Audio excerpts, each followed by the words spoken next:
ఎన్కటి రోజుల్లో గుర్రం బండ్ల మీద పోయేటోళ్ళుండే మన పెద్దోళ్ళు. అటెంక చిన్నగా సైకిళ్ళు రిక్షా బండ్లు వచ్చినాయి. తర్వాత రాను రాను పెట్రోల్ డీజిల్తో నడిచేటి బండ్లు వచ్చినాయి. అట్లా ఇప్పుడు ఆఖరికి కరెంటు తోటి నడిచే బండ్లు కూడా రోడ్డుకెక్కినాయి. ఇప్పటికే ఖర్చు తక్కువ వస్తుందని అందరు అయ్యే బండ్లు కొంటుర్రు. అట్లనే ఇప్పటికే తెలంగాణలో ఆర్టీసీ వాళ్ళు కూడా గా కరెంటు బస్సులనే తిప్పే ఎగరం చేస్తుర్రు. అందుకనే మళ్ళా కొన్ని బస్సుల్ని రోడ్డెక్కిచ్చిర్రట. గా ముచ్చటేంది వరుసుకొని వద్దాం పారి. లోడలోడ బడబడ అనుకుంటా ఎత్తేసిన కాడల్లా అద్దాల సప్పుడు చేసుకుంటా ఊళ్ళు పట్టుకొని తిరుగుతుంటాయి ఆర్టీసీ బస్సులు. గా బస్సులు ఎత్తేసుడుకు ముసలోళ్ళు ముడుగోళ్ళు ఉంటే నడువుల నొప్పులు దండబడేటట్టే ఉంటది గా బస్సుల ప్రయాణం. అందుకనే అసవంటి తక్లీఫ్లు ఉండొద్దని కొత్తగా తెలంగాణలో షై పార్టీ సర్కారోళ్ళు సప్పుడు లేకుండా మెత్తగా పోయేటి కరెంటు బస్సుల్ని పట్టుకొచ్చారు. అగో చూడూలి గాలి బుగ్గలు కొబ్బరి మట్టలు రంగుల కాగితాలు అంటూ పెట్టి ఎట్ట సింగారించిలో ఎంత ముద్దుగా ముస్తాబు చేసిలో చూడూలి కొత్త బస్సులను. అంతేకాదు గా బస్సులను తెలంగాణ షై పార్టీలు మన అక్క చెల్లెళ్ళ కొరకని పట్టుకొచ్చిన మహాలక్ష్మి పథకం కిందనే పట్టుకొచ్చిలాట. అంటే ఇక రేపటి సంది అమ్మలక్కలు లొడలోడ బడబడ సప్పుడు వచ్చేటి బస్సులనే కాదు మెత్తగా ఉరికేటికి కొత్త బస్సుల్లో కూడా పిరిగిగానే పోవచ్చు అన్నట్టు. గతంలో ఇక్కడే డాక్టర్ బాబాసాహెబ్ అంబేద్కర్ గారి సాక్షిగా 100 బస్సుల్ని ప్రారంభోత్సవం చేసుకున్నాం. కొత్త బస్సుల్ని, నాన్ ఏసీ బస్సుల్ని ఈరోజు కొత్త ప్రారంభోత్సవం చేసుకుంటున్నాం. ఆర్టీసీని ఉరుకులు పరుగులు పెట్టిస్తూ ప్రజలకి సేవ చేసే కార్యక్రమంలో భాగంగా కావాల్సినటువంటి ఆర్థిక పరమైన సహాయ సహకారం ఎప్పుడూ అందిస్తూనే ఉంటాం. అది విన్నారు కదా. ఇక ఇదే ముచ్చట మీద రోడ్డు రవాణా శాఖ మంత్రి పొన్నం ప్రభాకర్ సార్ మాట్లాడుకుంటే ఏమన్నాడో అది కూడా ఇన్నులో పారి. ఈరోజు కొత్తగా మరి ఎలక్ట్రికల్ బస్సుల్ని నాన్ ఏసీ బస్సులు మహాలక్ష్మికి ఇంకా ఇబ్బంది ఉండొద్దనే దాని మీద తీసుకొని వచ్చినాం. ఇంకా రాబోయే కాలంలో అనేకంగా కొత్త ఆలోచనతోటి ఆర్టీసీ సమస్యలు పరిష్కరిస్తూనే అభివృద్ధి తీసుకుపోయే విధంగా మా యొక్క కార్యక్రమం ఉంటుంది. మేము నిండు మనసుతోటి సహకారం కావాలని కోరుతూ అది ఈ బస్సులు మన అందరి ఆర్టీసీ పేదోళ్ళది, ఆర్టీసీ కార్మికుల సంక్షేమం సంస్థ పరిరక్షణే సర్కారుల లక్ష్యం అన్నట్టు మాట్లాడుకొచ్చిండు మంత్రి సారు. ఇగిటు సజ్జనారి సార్ కూడా ఆర్టీసీని ముందడు పొడుగుతా ఇకింత ఎలుగులు చేస్తాం అన్నట్టే మాట్లాడుకొచ్చిండు. ఇట్టా ఉప ముఖ్యమంత్రి బట్టి సారు, రవాణా శాఖ మంత్రి పొన్నం సారు, తదిమ మంత్రులు కొబ్బరికాయలు కొట్టి పచ్చ జెండాలూపి కొత్తగా 25 కరెంటు బస్సులను సాల్వ్ చేసిర్రు. అట్ట సాల్వ్ చేసిన కొత్త బస్సులనే ఎక్కి ఆడికెంచి మంత్రులందరూ సచివాలయం దానిక పోయిర్రు. ఇంకో పెద్ద ముచ్చట ఏందంటే మంత్రి కోమటిరెడ్డి సారేక కొత్త బస్సులో డ్రైవర్ సీట్లో కూర్చొని స్టీరింగ్ తిప్పిండు. ఇక ఇది ఇట్టుంటే ఇటు రాష్ట్రంలో మొత్తం ఇప్పటి వరకు 75 కరెంటు బస్సులు ఉన్నాయట. ఇంకో 3-4 నెలల్లో 150 దానిక కొత్తగా కరెంటు బస్సులు పట్టుకొస్తారట సర్కారు వాళ్ళు. ఏదైతే గానీ లగ్జరీ బస్సులోగానే ఉన్న ఈ కొత్త బస్సులలో కూడా ఆడవాళ్లకు పిరిగా టికెట్ ఇచ్చుడే గొప్పగా ఉన్నది అంటున్నారు ఈ ముచ్చటలకైనా తెలంగాణలో ఉన్న అమ్మలక్కలు.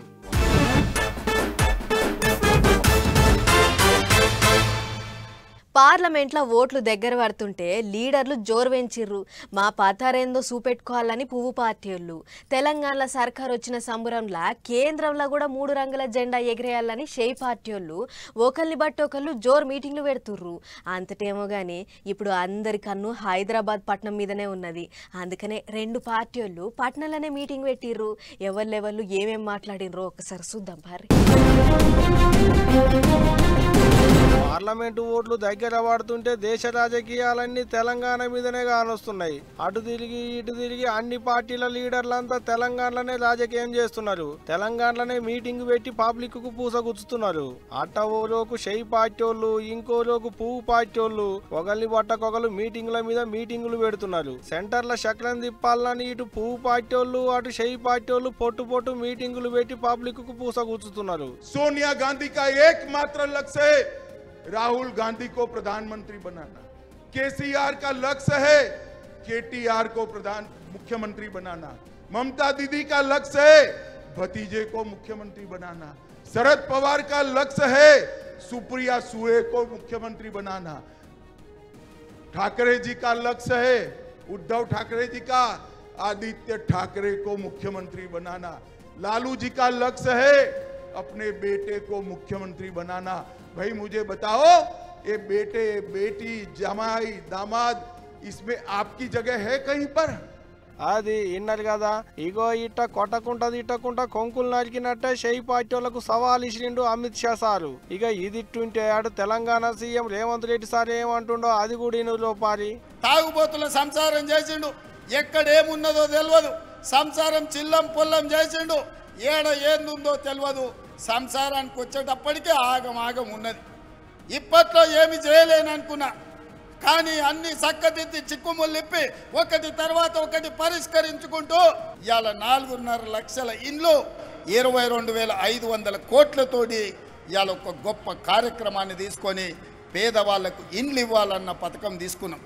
ఇట్టా వీళ్ళ మీద వాళ్ళ మీద వీళ్ళు పొట్టు ముచ్చట్లు చెప్తున్నారు. పబ్లిక్ ముంగట పొరక సాపిస్తున్నారు. పార్లమెంటు ఓట్లల్లో 400 సీట్లు గెలుస్తామని పువ్వు పార్టీ వాళ్ళు అంటుంటే ఈ పాలి కేంద్రంలో ఎగిరేది షెయి పార్టీ జెండే అన్నట్టు కాంగ్రెస్ వాళ్ళు సంకలు గుద్దుకుంటున్నారు. ఇగో ఇట్టా ఒక్కనాడే హైదరాబాద్ పట్టణంలో ఉన్న ఎల్బీ స్టేడియంలో బూత్ లెవెల్ కార్యకర్తలతోని పువ్వు పార్టీ వాళ్ళు మీటింగులు పెట్టి మాట్లాడితే పరేడ్ గ్రౌండ్ లో డ్వాక్రా సంఘ పోళ్లతోని సీఎం రేవంత్ రెడ్డి సారి మీటింగ్ పెట్టి పొట్టు ముచ్చట్లు చెప్పిండు. ఇట్టా వీళ్ళ మీద వాళ్ళ మీద ఇల్లు ఉన్నదోటి లేనిదోటి కార్యకర్తలకు పబ్లిక్ కు నూరు పోషేలు. ఇక ఇదిట్టుంటే ఇటు షెయి పార్టీ మంత్రులు కేబినెట్ మీటింగ్ పెట్టుకొని ఏమేం చేయాలి, ఏమేం తక్లీఫ్లు ఉన్నాయి అనేటి అన్ని లెక్కలేసుకున్నారట. అట్ట ఇందిరమ్మ ఇండ్లు, కాళేశ్వరం ప్రాజెక్టు, కొత్త రేషన్ కార్డులు, Yadadri power plant, BC SC ST కులాలకు కొత్త కార్పొరేషన్లు, సర్కారు కొలువులు అసొంటి వాటి మీద గట్టిగానే మాట్లాడుకున్నారట. ఏమేం పనులైనాయి, ఇంకా ఏమేం కావాలనేటి లెక్కలన్నీ రాసుకొని ఇక ఏమేం చేయాలనో గావిటి పనులకు తొందరలోనే చేయాలని గ్రీన్ సిగ్నల్ కూడా ఇచ్చిలాట. ఇటు ఓట్లు దగ్గర వాడుతుంటే లీడర్లు మాత్రం సభలు సమావేశాలతో జోరుగా ప్రచారాలు చేస్తున్నారు పోండ్రి తెలంగాణలో.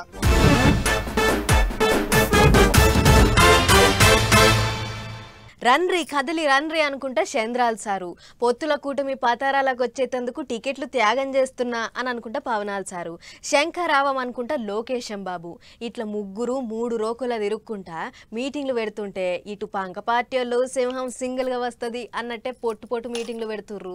ఓట్లు దగ్గర పడుతుంటే రోజుకో కాడ మీటింగ్లు పెడుతుండు ఏపీ సీఎం జగనాల్ సారు. ఇక ఈ మీటింగ్లో ఏం మాట్లాడిండో ఇందం పాన్రి. గతానికి ఇప్పటికీ మధ్య తేడా గమనించమని అడుగుతా ఉన్నా. మనమేమో ప్రతి అడుగులోనూ కూడా అభివృద్ధి అంటే ఇది అని చెప్పి ప్రతి ఇంటికి కూడా మంచి జరిగిస్తూ అభివృద్ధిని ప్రతి అడుగులోనూ చూపిస్తూ అడుగులు వేయిస్తా ఉన్నాం మనం. అటువైపున మన వ్యతిరేకులందరూ కూడా ఏమీ చెయ్యరు కానీ అభివృద్ధి అభివృద్ధి అభివృద్ధి అని అంటారు. ఆలోచన చేయమని అడుగుతా ఉన్నాను. ఈ 58 నెలల కాలంలోనే మీ స్కూళ్ళు బాగుపడ్డాయి, మీ హాస్పిటళ్లు బాగుపడ్డాయి, గ్రామీణ స్థాయిలో అయితే వ్యవసాయం చేసే తీరు కూడా బాగుపడింది. ఆగనాట సారు అభివృద్ధి చేస్తానా అంటే పడిపడని పార్టీలోళ్ళు కాళ్ళల్లో కట్టెబెట్టినట్టే చేస్తున్నారట. ఆ దిక్కునుంటారా ఈ దిక్కునుంటారా మీరే ఆలోచన చేసుకోవాలి అన్నట్టే పబ్లిక్ కు పూస కూర్చుండు ఏపీ సీఎం జగనాల్ సారు. అంతేకాదు ఇంకేమన్నాడో ఈనూరి. కరకట్టు గోడ కట్టడమే కాకుండా ఇక్కడ మన కృష్ణలంక ప్రాంతంలో ఉన్న మన అక్క చెల్లెమ్మలు, మన పిల్లలు, మన అవ్వలు, మన తాతలు అందరూ ఆనందంగా సాయంత్రం పూట నడిచేట్టుగా, కూర్చునేట్టుగా, ఆహ్లాదకరంగా ఉండేట్టుగా దీని పొడుగున ఒక ఇటువైపున అటువైపున 2 వైపులా మంచి పార్కులు కూడా రూపొందించే కార్యక్రమాలు కూడా జరుగుతా ఉన్నాయి. అక్క చెల్లెలను, అవ్వతాతల్ని, అన్నదమ్ముళ్ళని పాయలం కొద్ది పలకరించేది పంక పార్టీ అధికారంలోకి వచ్చినాకనే సులువైంది అన్నట్టే మాట్లాడుకొచ్చిండు సీఎం సారు. ఇగో ఇట్ట విజయవాడలో 22A కిందున్న ఇండ్లకు పట్టాలను పంచే కార్యం మీద పోయిండు ఏపీ సీఎం జగనాల్ సారు. ఇక అక్కడ మీటింగ్ పెట్టి పబ్లిక్ కు పూస కూర్చుండు.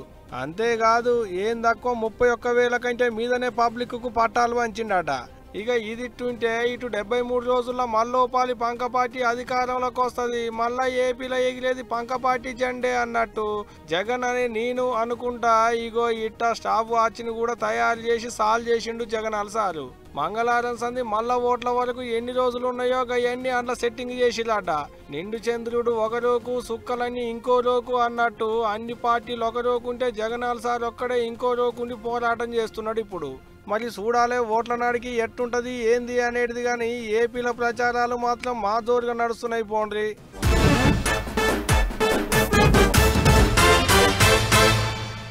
ఈ దునియా మీద జనాలు ఎట్లున్నారంటే ఈగో తోక అంటే ఆగో పులి అన్నట్టే చేస్తుంటారు. మంది పంచాయతీలను ముంగటేసుకొని సోషల్ మీడియాలో మస్తు ట్రోల్స్ చేస్తుంటారు. గింతంత దాన్ని గంపంత చేసి ఒకటే ఆరాటం చేస్తుంటారు. ఇంకా ఈ సాలం అన్నట్టు రాజకీయాలకు కూడా కులాలను గుంజుతుంటారు. అట్లనే ఇప్పుడు తెలంగాణ షెయి పార్టీల మీద కూడా ఎక్కడ లేని ట్రోల్స్ నడుస్తుండే కదా. గా ముచ్చట ఏడాకొచ్చిందో ఒక్కసారి అరుచుకొని వద్దాం పారు. కుక్కకు లేదు నక్కకు లేదు తోకలకు వచ్చింది ఈకల పంచాది అన్నట్టు లీడర్ల అల్లాళ్ళు మంచిగానే ఉంటారు కానీ నడిమిట్ల మంది పంచాదిని ముందటేసుకుంటారు కొంతమంది పబ్లిక్. ఆగో అయితేనే ఇప్పుడు తెలంగాణలో షై పార్టీల మీద సోషల్ మీడియాలో దుబ్బెత్తి పోస్తున్నారు. మా సార్లు కింద కూర్చోబెట్టిర్రు తక్కువ చేసి చూసిర్రు అనుకుంటా సోషల్ మీడియాలో పోస్టుల మీద పోస్టులు పెడుతున్నారు నెట్టన్నలు. అంతేకాదు ఇటు కార్ పార్టీ వాళ్ళు కూడా సుయ్యం అంటే నాకో బూరి అన్నట్టే నడిమిట్ల జొరబడి నిప్పులో ఉప్పేసినట్టే చేస్తున్నారు. అండ్ల కవితక్క ఇంకో పిరికడంతా ఎక్కువనే చేసింది. అట్టా ఎవరికి దోసినట్టు వాళ్ళు మాట్లాడుకుంటుంటే మేము మంచిగానే ఉన్నాం కానీ నడిమిట్లున్న వాళ్ళకి ఎందుకు అన్నట్టు మాట్లాడుకొచ్చిండు బట్టి సారు. దేవుడి దగ్గర భక్తి శ్రద్ధలతో కూర్చొని వారి ఆశీర్వచనం తీసుకునే కార్యక్రమంలో భాగంగా కావాలని నేను కింద కూర్చొని వారి ఆశీర్వచనం తీసుకోవటం జరిగింది. ఎందుకంటే నా మనస్ఫూర్తిగా మనసు నిండా ఉన్నటువంటి ఆ పేదలకు ఇచ్చేటువంటి ఇళ్ల కళ నిజమైనందుకు వారి ప్రత్యేకంగా కృతజ్ఞతలు చెప్పుకోవడం కోసం నేనే కావాలని అక్కడ చిన్న పీట మీద కూర్చొని వారికి మనస్ఫూర్తిగా నిండు మనసుతో ధన్యవాదాలు చెప్పే కార్యక్రమంలో నేను ముందుకు వెళ్ళాను. ఇగో ఇట్ట నన్ను ఎవరు కింద కూర్చోబెట్టలే, నేనే మనసు నిండా దేవుని గొలుసుకునేందుకు కింద కూర్చున్నా అన్నట్టే చెప్పుకొచ్చిండు. అంతేకాదు నేను నా ఆత్మగౌరవాన్ని చంపుకునేటోని కాదు, అభిమానం కొద్ది పబ్లిక్ సోషల్ మీడియాలో పోస్టులు పెడుతుంటే ఇదే సందనుకొని పడిపడని పార్టీ వాళ్ళు మా దాంట్లో మాకే పుల్లలు పెట్టేందుకు చూసిర్రు అన్నట్టే మాట్లాడుకొచ్చిండు సారు. నేను ఈరోజు రాష్ట్రంలో ఉప ముఖ్యమంత్రిగా ఈ రాష్ట్ర ప్రభుత్వాన్ని శాసిస్తా ఉన్నాను. నేను ఎవరికో తల వంచేవాడిని కాదు, ఎవరో పక్కన కూర్చోబెట్టేవాడిని అంతకంటే కాదు, ఆత్మగౌరవం చంపుకునేవాడిని కాదు, ఎవరికి కూడా ఆత్మగౌరవం కిందికి తీసుకొచ్చే కార్యక్రమం కూడా చేసేవాడిని కాదు. ఇగో ఇట్ట హైదరాబాద్ పట్టణంలో ఉన్న బంజారా హిల్స్ లో సింగరేణి కార్మికుల కొరకని కట్టేటి అతిథి గృహానికి శంకుబండలు వాతే కార్యం మీద పోయిన కాడ ఇట్ట మంది అనుకుంటున్న మాటలకు మెసలకుంటా ముచ్చట్లు చెప్పిండు బట్టి సారు. ఏదైతే గాని ఒక్క ఫోటోను పట్టుకొని సోషల్ మీడియాలో నెట్ అన్నలు బయట పడిపడని పార్టీ వాళ్ళు మాత్రం షై పార్టీ వాళ్ళను ఓ నాడంతా పొట్టు ఆడిపోసుకున్నారు పోండ్రి.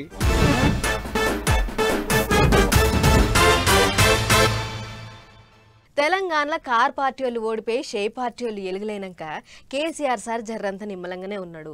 ఓంట్లే పానం మంచిగా లేక కొంత బయటికి రాకుండా అయ్యింది. అట్లా పార్లమెంట్ ఓట్లల్లా కారు జోరు ఊర్రటి మీదనే ఉరుకుతుంది, కారు జోరు మీదనే ఉన్నదని పబ్లిక్కు చూపెట్టేందుకు కేసీఆర్ సార్ ఇప్పుడు మళ్ళీ మీటింగ్ పెట్టిండట. మరి ఆ మీటింగ్లో ఏం మాట్లాడిండు, ఎగస్ పార్టీ వాళ్ళను ఏమైనా ఎత్తేసుకం చేసిండా అనేటిదంతా అట్లా పోయి అరుచుకున్నద్దాం పారు. 6 గ్యారెంటీలు ఏవయ్యా, కరెంట్ ఎందుకు మాయమైందా, నీళ్ళు ఎందుకు మాయమవుతున్నాయని అడిగితే ఆయన నేను పండబెట్టి తొక్కుతా, పేగులు మెడలేసుకుంటా, పెండ ముఖానికి రాసుకుంటా, చీరుతా సంపుతా, మానవ బాంబునైతా, మట్టి బాంబునైతా అని మాట్లాడతాడు. అది ఇన్నరా మొన్న ఉపాలి నల్గొండలో పెట్టిన మీటింగ్ లో జనంతా నిమ్మలంగానే మాట్లాడిండు గాని ఈ పాటట కాదు, ఒత్తుడుతోనే షై పార్టీ వాళ్ళ మీదకి ఇల్చుకపడ్డాడు. చక్కగా ముఖ్యమంత్రి రేవంత్ రెడ్డి సార్కే సూటి పెట్టి పొట్టు చాపించిండు. ఇలా మళ్ళా మీరు కాంగ్రెస్ కే ఓటేసిరు అనుకో ఏమంటారు, మేము రైతు బంధు ఇయ్యకున్నా, కరెంట్ ఇయ్యకున్నా, మోటార్లు గాలబెట్టినా, నీళ్లు సరిగా తెచ్చి రైతుల పొలాలు ఎండబెట్టినా మళ్ళా మాకే గుద్దిను మాకే ఓటేసిరు అంటారు. 6 గ్యారెంటీలు 3 గ్యారెంటీలు అన్నిటికన్నిటికీ ఎగనామం పెడతారు. ఇట్ట కేసీఆర్ ఇట్ట ముఖం మలపంగానే కటకొత్తినట్టే కరెంటు పోతుందా? ఇన్ని వద్దులు ఎండిపోని పొలాలు ఇప్పుడెందుకు ఎండిపోతున్నాయో చెప్పాలే, మీరే ఆలోచన చేయాలి అనుకుంటా పబ్లిక్ కు పూసగుచ్చిండు కేసీఆర్ సారు. అంతేకాదు ఇటు బండి సారుని కూడా గట్టిగానే అరుచుకున్నాడు కేసీఆర్ సారు. మరి ఒక్క నవోదయ పాఠశాల ఇవ్వని, ఒక్క మెడికల్ కళాశాల ఇవ్వని బీజేపీకి ఎందుకు ఓటేయాలి? బండి సంజయ్ ఇక్కడ ఎంపీ ఏం చేసినట్టు మీరు దయచేసి ఆలోచన చేయాలి. 5 రూపాయల పని చేసిండ్రా? 5 రూపాయలు ఏమన్నా 10 రూపాయల పని జరిగిందా? ఇగో ఇట్ట పార్లమెంటు ఓట్ల ముంగట కరీంనగర్ లో మీటింగ్ పెట్టి కరీంనగర్ కేంచే ప్రచారం సాల్వ్ చేసిండు కార్ పార్టీ పెబ్బ కేసీఆర్ సారు. ఇన్నొద్దులు జర ఒంట్ల పానం మంచిగా లేక లేచి లేవలేకున్నాడు గాని ఇప్పుడు జరంతా ఒంట్ల పానం నిమ్మలం అయిందో లేదో ఇగో ఇట్ట మీటింగ్ల మీద మీటింగులు పెట్టి ఎగస్ పార్టీల మీదికి ఎగబడ్డట్టే ముచ్చట్లు చెప్తున్నాడు. పులి చిన్నపోతుందేమో గాని పులి సారకలు చిన్నపోవు అన్నట్టే మాట్లాడుకొచ్చిండు సారు. మరి చూడాలే సారుకు కరీంనగర్ సెంటిమెంట్ యాపాడి పని చేస్తుంది ఏంది అనేది.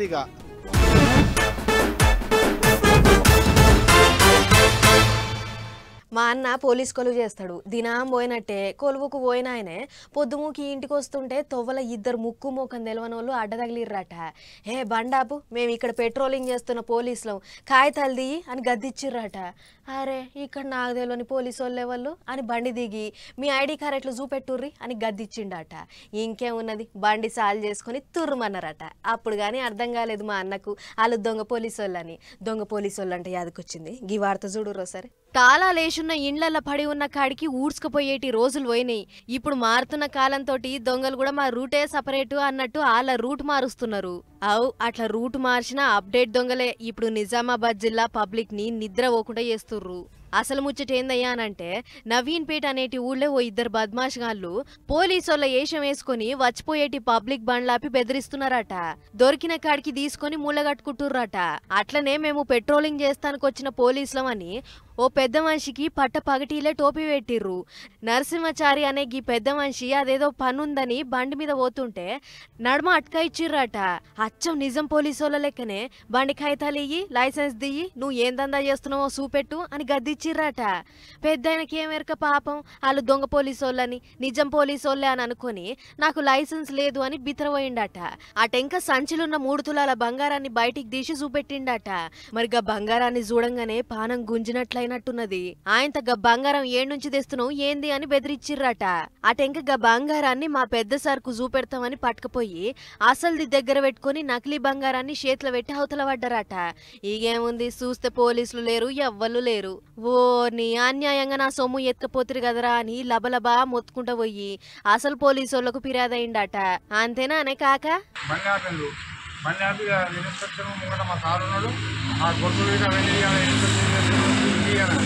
ఆయన ఎందుకని అంటున్నా కూడా ఆయన తీసి అంత లోపల ఇంకో బండి ఆయన వచ్చింది.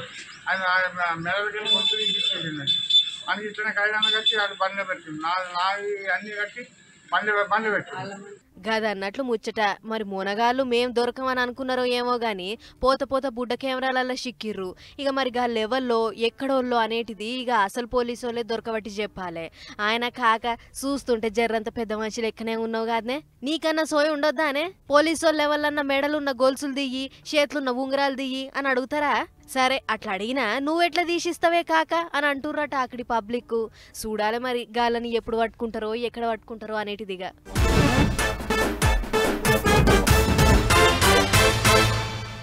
అబ్బా నా చెవులకు నా కమ్మలు మంచిగా ఉన్నాయి కదా.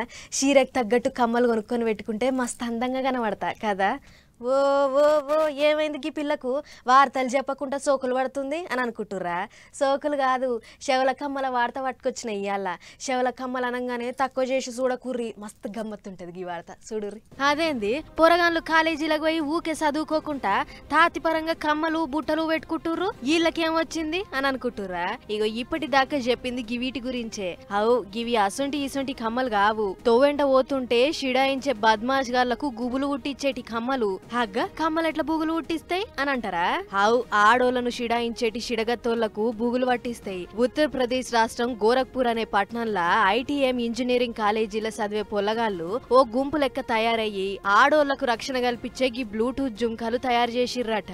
ఇక ఇవి చూస్తానికి రోజు పెట్టుకునే కమ్మల లెక్కనే గానొస్తాయట గాని ఎన్కమర్ల బ్లూటూత్ అని ఈకమత్ పెట్టుట్లనే అసలు ముచ్చటుందట. 2 కమ్మలకు 2 బ్యాటరీలు, 2 పైపులు, 2 కట్కలు, 3 ఎమర్జెన్సీ నెంబర్లు, అలారం కూడా పెట్టి వీటిని తయారు చేసిర్రట.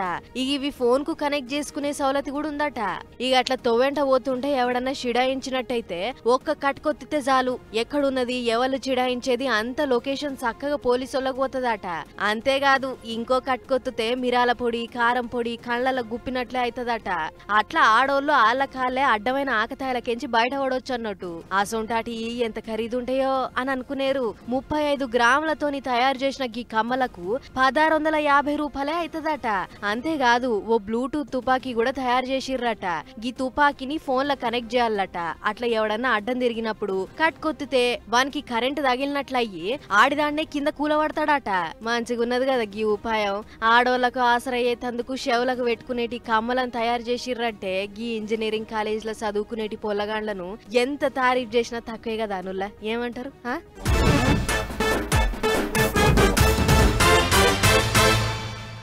ప్రేమ అనేటిది చిన్న పెద్ద ఉన్నోళ్ళు లేనోళ్ళు దొంగలు దొరలు అనేటి తేడా ఏం లేకుండా ఎప్పుడు మనసులో పురుగు తిరిగి మొదలవుతుందో తెలియదు.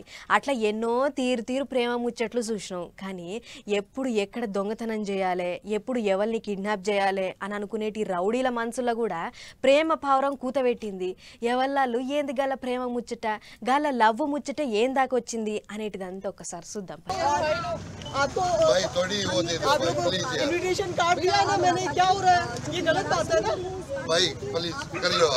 అగ్గా 2 చేతులకు మైదాకులు పెట్టి కళ్ళకు అద్దాలు పెట్టుకుని పెళ్లి పిల్ల ఒక్కతే దిగుతుంది.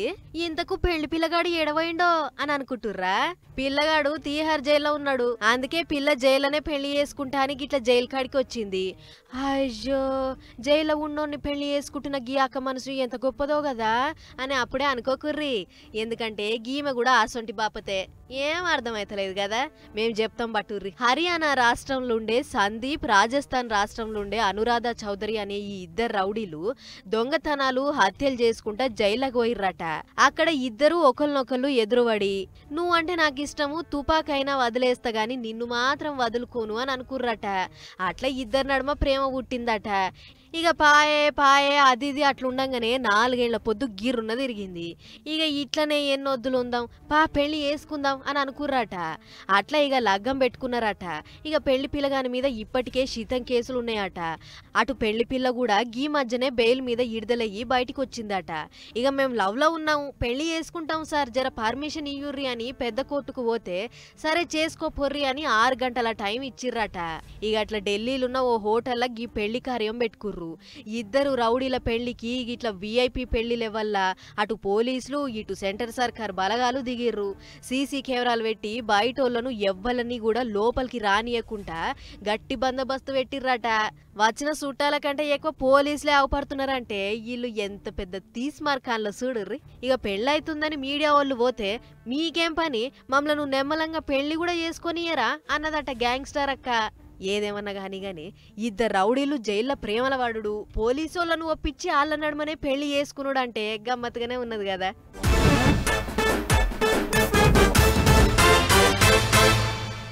చలో మరి ఇవ్వనమాట యాటి పటాస్ న్యూస్ ముచ్చట్లు. ఇంకో ఎపిసోడ్లో మళ్ళీ కలుసుకుందాం. నమస్తే.